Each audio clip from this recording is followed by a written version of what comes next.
से हम लोगों को बीच में जागृति लाते थे कि इसमें हम देसी इलाज को भी ध्यान दें।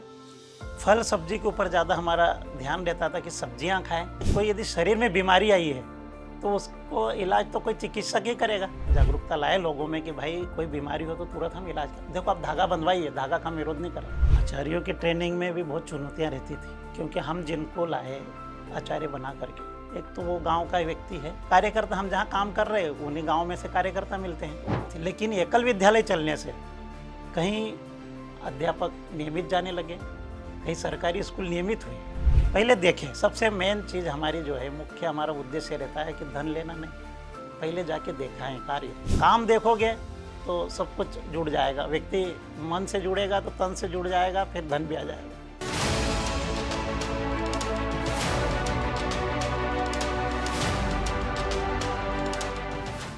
नमस्कार, एकल भारत में आप सभी का स्वागत है। मैं हूं आपके साथ स्वप्निल वर्मा और ये है हमारा विशेष शो, खास शो, नाम है कर्मवीर। आज हमारे साथ एक ऐसे कर्मवीर हैं जिनकी कहानी आपको निश्चित तौर पर प्रेरित कर देगी। इन्होंने स्वास्थ्य के क्षेत्र में भी काम किया है, इन्होंने शिक्षा के क्षेत्र में भी काम किया है। चाहे आचार्यों का प्रशिक्षण हो या फिर ये सुनिश्चित करना हो कि किस तरीके से गांव-गांव तक दुर्गम क्षेत्रों में जो आरोग्य की जो तमाम बातें हैं, कैसे स्वास्थ्य को मेंटेन करके रखना है, कैसे आपको सेहतमंद रहना है, वो तमाम चीज़ें मैनेज हों, सुनिश्चित हो सकें, ये आज हमारे साथ शख्स हैं जिन्होंने सब किया है और लंबे 1-2 साल तक नहीं किया, कई दशकों से वो कर रहे हैं। नाम है इनका नवनीत कर्मा। कर्मा जी, बहुत स्वागत है आपका। पहले धन्यवाद। नवनीत जी जो हैं लगातार एकल के साथ जुड़े हुए हैं, इस अभियान के साथ जुड़े हुए हैं और आप कह सकते हैं कि सफलतापूर्वक अपना योगदान दे रहे हैं ताकि समाज में एक बड़ा परिवर्तन ला सके। तो नवनीत जी, सबसे पहले आप ये बताइए कि आप बहुत सारे दायित्वों में रहे, इतने दशकों का आपका एक तरीके से कह सकता हूँ योगदान रहा है, तो किस तरीके की आपकी जिम्मेदारियां रही हैं यहाँ पर? मैं वैसे तो पूर्णकालीन जो बना 1995 में घर छोड़ा मैंने, और सेवा भारती एक संस्था अपनी होती है, उसमें मैं 4 वर्ष पूर्णकालिक रहा जी। खंडवा में एक विकलांग बच्चों का, निःशक्त जनों का एक आश्रम था, वहाँ सेवाएँ दी 4 साल तक। 1999 फरवरी में एकल अभियान का विस्तार मध्य प्रदेश में हुआ। तब उस समय के जो हमारे वरिष्ठ लोग थे, श्याम जी का प्रवास था, श्याम जी के प्रवास में हमको बुलाया गया था और वहाँ तो हमको एकल पता नहीं क्या है, पहली बार सुना नाम 1999 फरवरी में। और फिर अधिकारियों ने निर्णय किया कि भाई इनको सेवा भारती से एकल अभियान के काम में लगाया गया। तो प्रथम दायित्व तो मुझे अंचल प्रशिक्षण प्रमुख का मिला खंडवा अंचल में। उस समय 270 विद्यालयों में हम काम करते थे खंडवा अंचल में। तो 2003 तक खंडवा अंचल का काम 4 वर्ष मेरे दिन में था। उसके बाद आरोग्य योजना का काम विस्तारित होता हुआ आया मध्य प्रदेश में, तो फिर मुझे उस काम में लगाया गया। आरोग्य योजना काम 2011 तक संभाग आरोग्य प्रमुख, उस समय क्षेत्र बोलते थे, उस समय क्षेत्र में हमने महाराष्ट्र को भी जोड़ा हुआ था।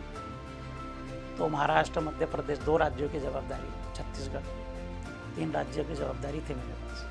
बाद में धीरे धीरे केंद्रीय आरोग्य प्रमुख तक का भी दायित्व रहा मेरे पास। तो आरोग्य के में भी यही था कि भाई गांव-गांव हम ये जागृति लाएं कि लोग बीमार न पड़े। Prevention is better than cure का जो सूक्ति जो चलती है कि भाई यदि व्यक्ति ठीक से रहेगा, खान पान ठीक रहेगा, आचार विचार ठीक रहेगा तो स्वस्थ रहेगा। बिल्कुल। तो इस भाव को लेकर आरोग्य योजना काम चालू हुआ। गांव-गांव हमने काम चालू किया। सेविकाएं बहनें रहती थी, उनकी ट्रेनिंग होती थी, 10-10 दिन की ट्रेनिंगें देते थे। तो मध्य प्रदेश, छत्तीसगढ़, महाराष्ट्र के 3 राज्यों में मैंने सघन इस काम के लिए प्रवास किया।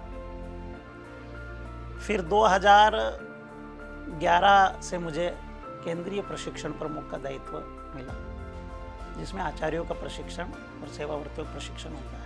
उसमें उस समय मेरा लक्ष्य यही रहता था कि जो संगठन ने तय किया है कि भाई सारे प्रशिक्षण वर्ग केंद्र की कार्यशाला से लगा के आचार्य के प्रशिक्षण तक व्यवस्थित संपन्न हो, समय से संपन्न हो और गुणवत्ता के साथ संपन्न हो। तो 2021 तक मैं इस पद पे रहा और मैंने पूरा प्रयास करता रहा और नियमित हमारे नीचे के जितने सारे कार्यकर्ता थे सबका सहयोग लेते हुए और इस काम को सफलतापूर्वक हम लोग आगे बढ़ाते हैं। तो नवनीत जी, आपने जैसा बताया कि एक टीम वर्क के तहत और आपने लीड किया, लोगों को नेतृत्व किया और एक तरीके से इन तमाम चीज़ों को आपने दायित्वों को निभाया। अच्छा, आपने बताया कि आप आरोग्य की जो सेवाएं थी या जो तमाम चीज़ें थी आरोग्य के बारे में सही जानकारी, सही जागरूकता गांव तक आपने पहुंचाई, उन लोगों तक पहुंचाई जो शायद उनको पता भी नहीं कि क्या क्या बीमारियां हैं।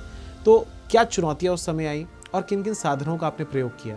तो थोड़ा उस यात्रा के बारे में बताइए। साधन तो क्या, गांव में पहुंचने के लिए कोई साधन होते नहीं थे, और गांव में जिनको ट्रेनिंग देना है वो बहनें जो आती थी या जो कार्यकर्ता आते तो बहुत कम शिक्षित होते थे, तो उनको कहीं प्रयोग करके दिखाना पड़ते थे। भाई हाथ धोना है तो हाथ धोने के लिए भी हाथ धो के सिखाना पड़ता था कि इस प्रकार से साबुन लगाना है, 2 बार साबुन लगाना है और इसी प्रकार से हाथ धोना है। प्रैक्टिकल करके दिखाना है। ORS घोल बनाना है तो उसको बता के देखते हो कि ORS घोल यदि गांव में जरूरत पड़ी तो वो मेडिकल कहाँ है? सही बात है ही नहीं, जाना पड़ेगा, लेने जाओगे तो जब तक इधर दुर्घटना हो जाएगी। इसलिए घर में कैसे बनाए ORS। हम कुछ और चीज़ें बताते, जैसे कुछ चूर्ण वगैरह बनाना, जैसे पेट वेट के लिए, जैसे अजवाइन पीस करके उसका चूर्ण, नमक, काला नमक वगैरह यूज़ कर, ये मैंने बहुत लोगों को बताया। देसी इलाज। हाँ, देसी इलाज, सब लोगों को लाभ हुआ उससे। तो इस प्रकार से हम लोगों को बीच में जागृति लाते थे कि इसमें हम देसी इलाज को भी ध्यान दें जी।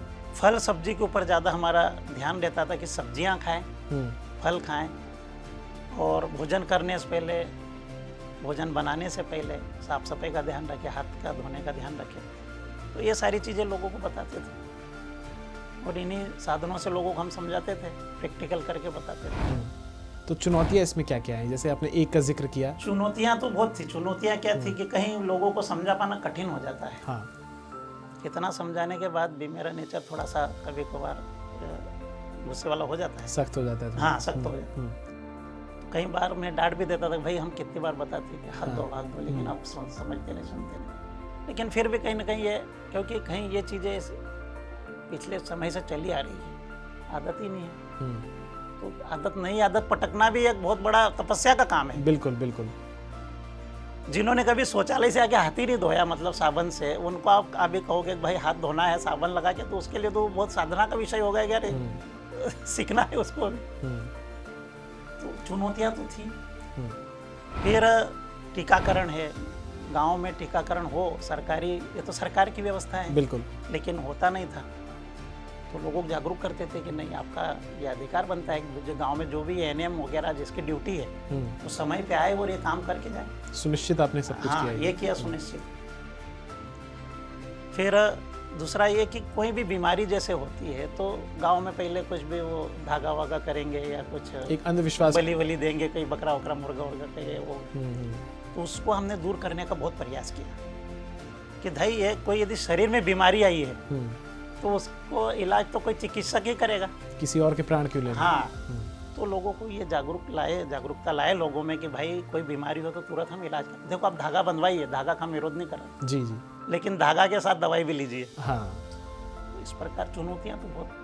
तो अभी आपने सुना कि किस तरीके से नवनीत जी ने बताया कि जब ये स्वास्थ्य के क्षेत्र में काम कर रहे थे, आरोग्य के क्षेत्र में काम कर रहे थे, तो किस तरीके से चुनौतियां आती रहीं, लेकिन अपने दृढ़ संकल्प की मदद से, उसकी सहायता से इन्होंने तमाम चुनौतियों को समाप्त किया और जागरूकता फैलाई और जीवन में लोगों के परिवर्तन भी लेकर आए।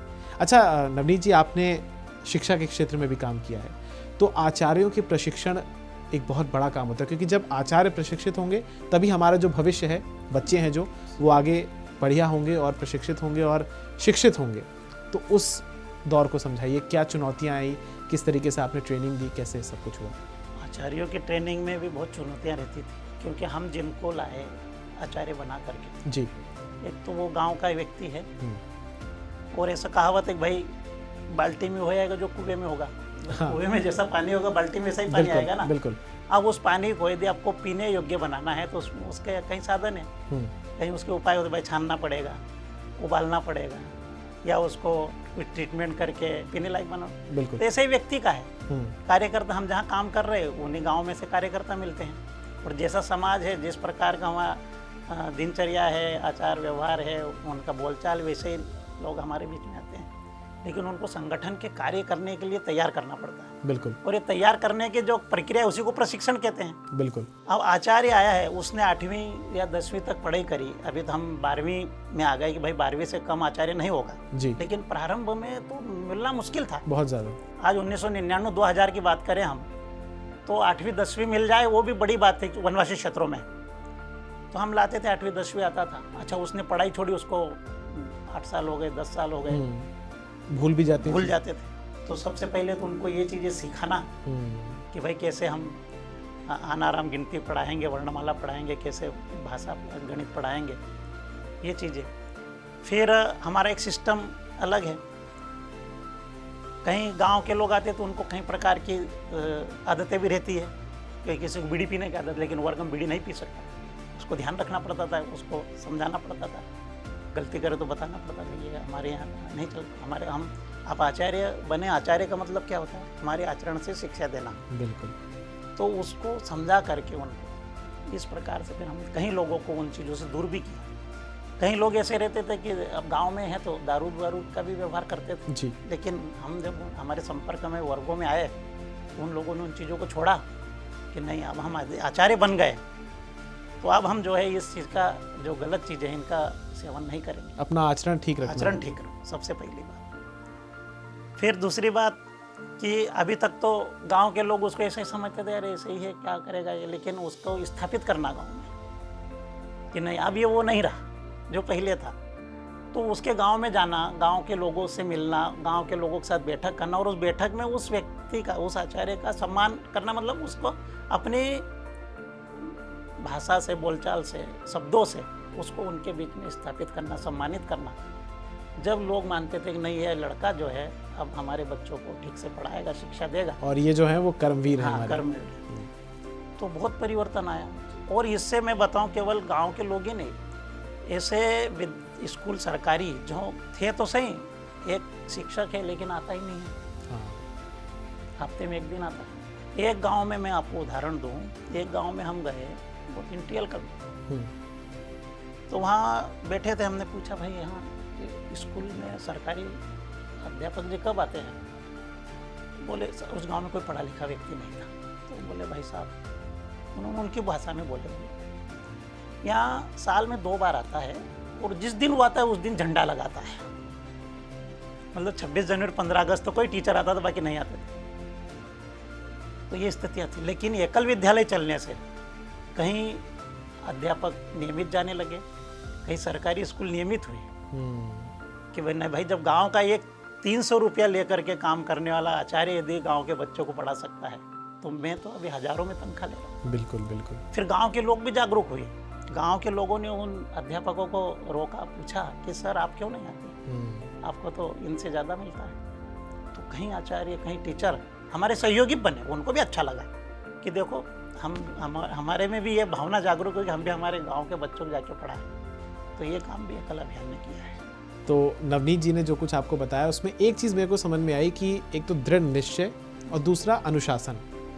आप लोगों के अंदर था दृढ़ निश्चय, इस कारण से आपने वो पूरी व्यवस्था स्थापित की, और अनुशासन आप लेकर आए उन लोगों में। आपने मतलब कह सकते हैं कि उन शिक्षकों को या उन आचार्यों को ही पहले शिक्षित किया, उनको इस चीज़ का महत्व बताया कि शिक्षा और नियमितता कितनी ज़रूरी है, प्लस आपने गांव वालों को जागरूक भी किया और आज ये सफलता की तरफ हम कह सकते हैं सफल एक अभियान है।